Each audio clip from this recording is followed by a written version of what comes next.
মোশাররফ হোসেন ঠাকুর, এই যে বাণিজ্য চুক্তি যুক্তরাষ্ট্রের সাথে, এটি নিয়ে কিন্তু জনগণ খুব বেশি খোলাসা করে আসলে জানেও না। যতটুকু এসছে পত্রিকায় যে ক্লজগুলো, এবং যেহেতু এটা নন ডিসক্লোজার, সুতরাং জানারও সুযোগ নেই। এবং প্রিন্স ভাই যেটি বলছিলেন যে পররাষ্ট্রমন্ত্রীর ব্যাপারে উনি কিন্তু একদম খুব সরাসরি কথা বললেন, মানে বিএনপি কি ভাবছে, সরকার কি ভাবছে আসলে এই বিষয়ে। না, সরকার কি ভাবছে এটা তো ক্যাবিনেট মেম্বার ছাড়া বলা মুশকিল, জানা খুব মুশকিল। এবং ক্যাবিনেট মেম্বারও সবাই জানতে পারবেন কিনা যে এনডিএ যেহেতু এটা নন ডিসক্লোজার এগ্রিমেন্ট, তো সেই ক্ষেত্রে আমি ঠিক গভর্নমেন্টের এই জায়গাটা আমি বলতে পারবো না। আমি এই জন্য দুঃখিত পারি।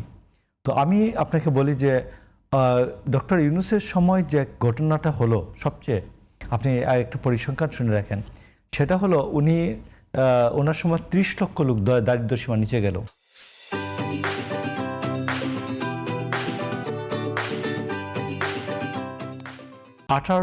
আঠারো লক্ষ লোক চাকরি হারিয়েছে।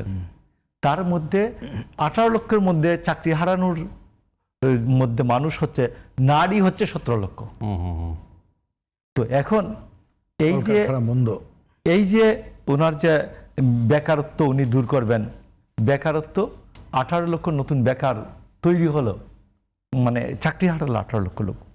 দারিদ্র সীমা উনি বললেন দারিদ্র কি, জিরো দারিদ্র হলো 30 লক্ষ লোক নতুন দারিদ্র সীমার নিচে গেল। তো আমি আপনাকে বলি যে ডক্টর ইউনূসের সময় যে বেকারত্ব, মুদ্রাস্ফীতি, মূল্যস্ফীতি ওনারা সব করে গেছেন। এখন তারেক রহমানের জন্য সবচেয়ে বড় চ্যালেঞ্জ কি? চ্যালেঞ্জটা হচ্ছে, আমি মনে করি যে কেউ যদি গালিগালাজ না করে, শুধুমাত্র যেটা একেবারেই গ্রহণযোগ্য না, এই যেমন প্রিন্স ভাইয়ের মতো নিজের খেয়ে, নিজে জেনে শুনে পড়াশোনা করে এটা যদি গভর্নমেন্টকে এইরকম পরামর্শ দেয়, এইগুলো তো সাদরে গ্রহণ করা উচিত। প্রয়োজনে ডেকে নেওয়া উচিত যে ঠিক আছে, টেলিভিশনে বসছেন 5 মিনিট 7 মিনিট করে বলছেন, আসেন পুরোটা শুনি। জিয়াউর রহমান যেটা করতেন, আপনি জানেন কেন যে জিয়াউর রহমানের সাথে একটা বড় বৈঠক হয়েছিল, অনেক লম্বা, রাত্রে 10টা থেকে রাত্রে 2টা পর্যন্ত। কমরেড মনি সিং, ওনার সাথে 30 মিনিটের বৈঠকের কথা ছিল, এটা 4 ঘন্টা গড়িয়েছিল। তো আমার কথা হচ্ছে যে এইটা তো শুনতেই পারেন, প্রধান নির্বাহী যিনি তিনি শুনতে পারেন, তার পরিষদ সহ শুনতে পারেন। এটা একটা পথ। আরেকটা পথ হচ্ছে যে আমি মনে করি যে অর্থনীতি পুনরুদ্ধারের ক্ষেত্রে যে কি চ্যালেঞ্জ, যুদ্ধ সব মিলিয়ে ডক্টর ইউনূস যে ব্লান্ডার করে গেছেন, এইটার থেকে উত্তরণের ব্যবস্থা কি, মুক্তি পাওয়ার পথ কি, এটা তো আমাকে লাগবে। এবং আমি এখন যাই বলে যাই গভর্নমেন্টের পক্ষে সাফাই গিয়ে একবারে আপনাকে আউট করে দিলাম 2 জনকে, কিন্তু দিন শেষে কিন্তু সরকারকে এটার জন্য ঝামেলা পোহাতে হবে। তো এই জন্য আমি মনে করি আমার একটা বক্তব্য আছে, সেটা হচ্ছে যে রাষ্ট্রপতি জিয়াউর রহমান একজন মুক্তিযোদ্ধা এবং রাষ্ট্রপতি হিসেবে, প্রেসিডেন্ট হিসাবে তিনি যেভাবে দেশপ্রেমের পরিচয় দিয়েছেন, বেগম খালেদা জিয়া যেভাবে দেশপ্রেমের পরিচয় দিয়েছেন, এদের 2 জনের রক্ত প্রবাহিত বর্তমান প্রধানমন্ত্রী তারেক রহমানের শরীরে ধমনীতে শিরায় উপশিরায়। আমি মনে করি দেশের জনগণের স্বার্থের সাথে প্রশ্নে উনি কোনো প্রকার আপোষ করবেন না কারো সাথে।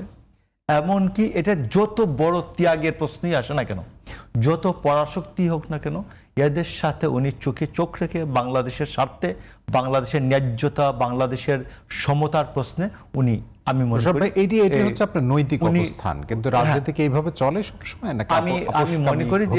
আমি মনে করি যে কি হয় যে যারা এই পর্যন্ত নৈতিক অবস্থানের কাছাকাছি চলেছেন, এদেরকে মানুষ কিভাবে সম্মান করেছে, সম্মানটা দিয়েছে, আর যারা চালাকি করেছেন তাদের পরিণতিটা কি, সেটি আসলে। এই জন্য আমি আপনাকে বলছি যে আমি গভর্নমেন্টের, বিএনপি গভর্নমেন্টের কোনো চালাকির পক্ষে নাই।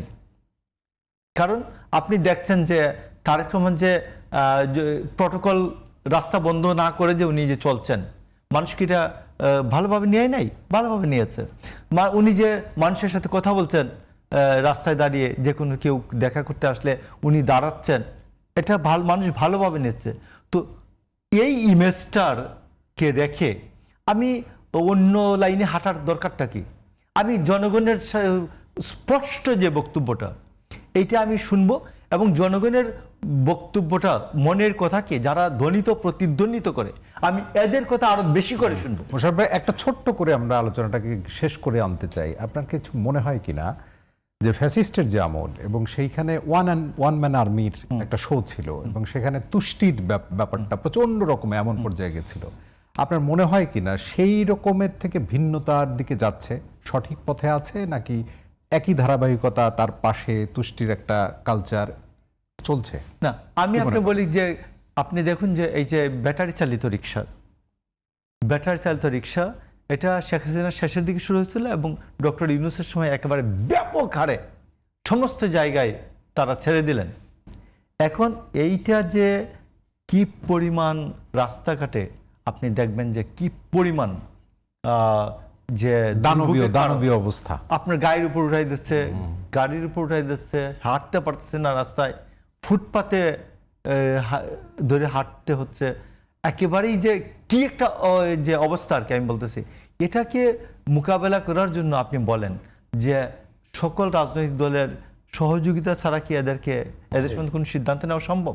আমার তো মনে হয় না। তো এই জন্য আমার মনে হয় যে শুধুমাত্র যে পার্লামেন্ট তো আছেই, পার্লামেন্টের বাইরেও যারা জনগণের কথা বলতে পারেন, সুন্দর করে গুছিয়ে কথা বলতে পারেন, জনগণের পালস তিনি অনুভব করার ক্ষমতা রাখেন, তাদেরকে কগনিজেন্সে আনাটা খুব জরুরি। কগনিজেন্সে আনা, আমলে আনা, এদের সাথে কথা বলা, এদের সাথে কথা বলার দরজাটা ওপেন করতে হবে। আমি মনে করি একটা সুন্দর পথ আর কি।